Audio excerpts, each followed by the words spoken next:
Hi there, I am Adam Kirbas, and this is the sixth episode of my podcast. In this episode, I thought about it a while, and I thought we have to clear up some very important issue, and this issue meaning that it doesn't matter whether it is my artwork or anyone's artwork, but nevertheless, I'm a millennial, and I think it is very important to talk about the social backdrop in our time right now. For example, we are in the pandemic. The pandemic will have a huge impact in the future. It has already a huge impact now. Now this is the social distancing will probably be the future of human interactions, and given that the pandemic, especially in the end of the pandemic, many cities, many countries will be depleted of their financial resources, and of course, everyone will try to prevent uh, this from ever happening again. So the pandemic will be for us millennials as well as for other generations a crucial point in the history. And I want to talk about in specifically of the millennial backdrop, the social conditions which led to this development of of our current society. But of course, there is no real name for this era, for this society. But one thing I wanna clear out is that I do not think that one can call this area postmodernism. Postmodernism, according to me, is over or ended. Uh, you can say either with the end of the Soviet Union or with the rise of the personal computer or in later with the internet, how you want to see it. I don't think that this area where we're living is postmodernism postmodernism anymore, and I will later on talk about it in detail. What I intended to do previously is to go for it right away to somehow separate the development of millennials, how millennials or the social conditions of millennials, and then wanted to compare to baby boomers because this is the generation which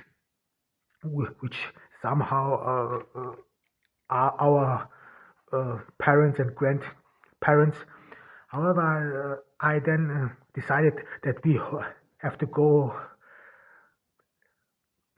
further back, or at least clear some very important issues, and important issues meaning of social transformations. We have to, before we talk about the backdrop, we have to talk about what is actually a transformation, how far does it go, and so on. And of course, uh, I always this is a point of view from Europe, especially from Austria, as well as from Germany. Germany and Austria speak German, uh, or the national tongue is German, and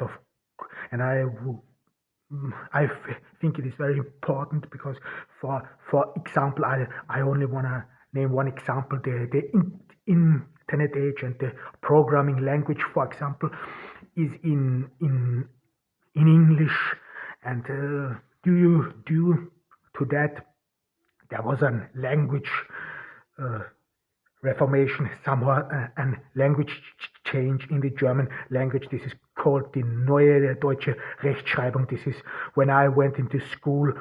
The, there was a change in the German language. This may sound alien for Americans, but in Europe, especially in German, in French, in Spanish, I don't know, there is always a center of authority which somehow defines language parameters, defines what is accurate in a language, vocabularies, defines grammar and so on. And this new change in the German language, this happened in the 90s. This was due to the rise of the computer age, the programmer language and so on. And I think there is a difference between them and between Europe and America. And I want to talk about this as well, the social backdrop of the development, and of course, because I have to be aware of the geographical implications, because despite the fact that the Soviet Union collapsed, Europe always became in a way or another dependent of the Americans and of their influence in the world, and then the rise of China. I think this is very important that we have to talk about it, especially now in the pandemic. We have to talk about great catalysts in the society or in human history. But please note that I am not a historian. I read some history books, and that there are many, probably a lot of catalysts in human history. One thing I want to say up front is, of course, history always implies global history, but nevertheless, I brought up in school in a way with an Eurocentristic view. I mean, my history lesson was mainly about the Holy Roman Empire, and then the First and Second World Wars, and that's it. And of course, we did not learn much about China, for example, because China and India, these were these dominating powers. China was up to the eve of the Industrial Revolution, the center. This is something you have to say beyond doubt. China was up to the eve of the Industrial Revolution, and then to the Opium Wars, the center of the world, and then later it lost it, and now it is with questionable means regaining it. However, nevertheless, truth be told, we don't know little about China as well of the Asian country, but of the of global history. But nevertheless, I think that European history, especially from the imperial ages on, had a huge impact on the world, and I will then talk about it as well. One thing I want to start with is, of course, with a definition, because please note that I studied philosophy, so it is not only that I fancy myself with definitions. Not at all. I think definitions, some in a way, make things easier because you bring it off the point, and ideally, this is a short, poignant definition, so that you always remember it. This is some sort of your support for your memory. I have to apologize for that. I have not come up with a very short and eloquent definition for until yet. Nevertheless, I have to offer an definition for social transformation as well, and I've prepared one for this episode. And the question is a cultural and social transformation in human history and society means that an event, if it is war, famine, technological development, or any other foreseen or unforeseen occurrences, changes the foundation of a society significantly and permeates all aspects of human life in this society, either gradually or abruptly, and enacts chain reactions which go beyond the borders of this society and its people. This is a definition, and of course, this may be seem very concise for some. I know that, or hopefully, that people from other different backgrounds are listening to this podcast or not.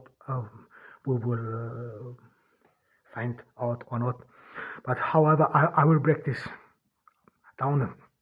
And in order to understand, I mean, again, it maybe haven't not have or wasn't clear why we need this. I mean, why do you have to talk about significant transformations? This is something I will then clear up in the future, because the rise of the internet, the rise of the smartphone, especially the iPhone, when it was introduced, had a huge impact on society.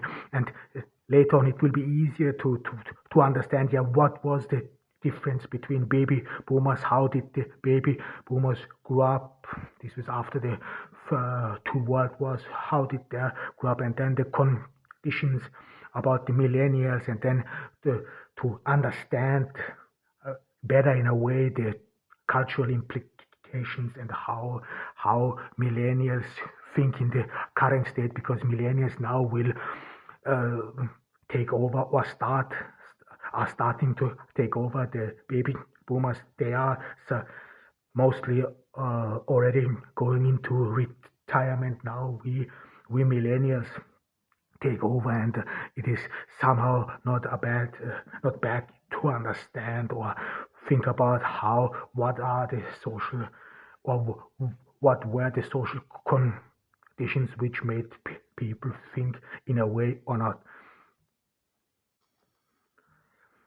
But please note that it is true that for some instances, or for some development in human history, that in a way ideas led to human emancipation. This is partially true. I mean, I would this is somehow some sort of an elitism worldview, that only ideas would have led to change in human history. Well, I rather reject it. And the other thing is, I'm not quite sure how the material conditions alone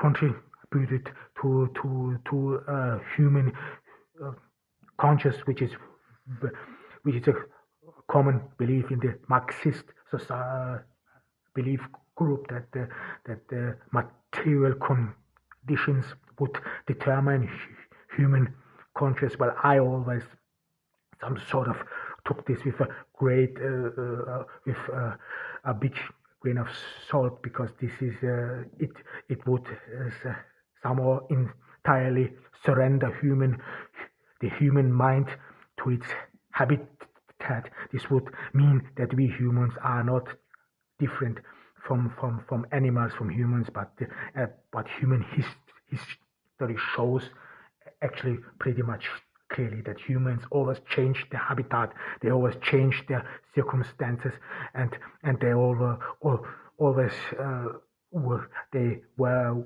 It was, of course, in some instances, in parts of human history where humans were somehow left to their to the fate of the material embedment and their conditions. But nevertheless, the human mind is very inventive, very very or I came up with very ingenious solutions for scarcities and so on. And this is why I think, especially after within the Industrial Revolution, this is something which pretty much is evident, that with the beginning of the Industrial Revolution, that technological development, technological inventions are the driving force of human development. This is, of course, the car, for example. Let's say the car, which had a huge impact on how on traveling on distance. Before the car, it was the train that brought parts of a country closer together. Then aviation.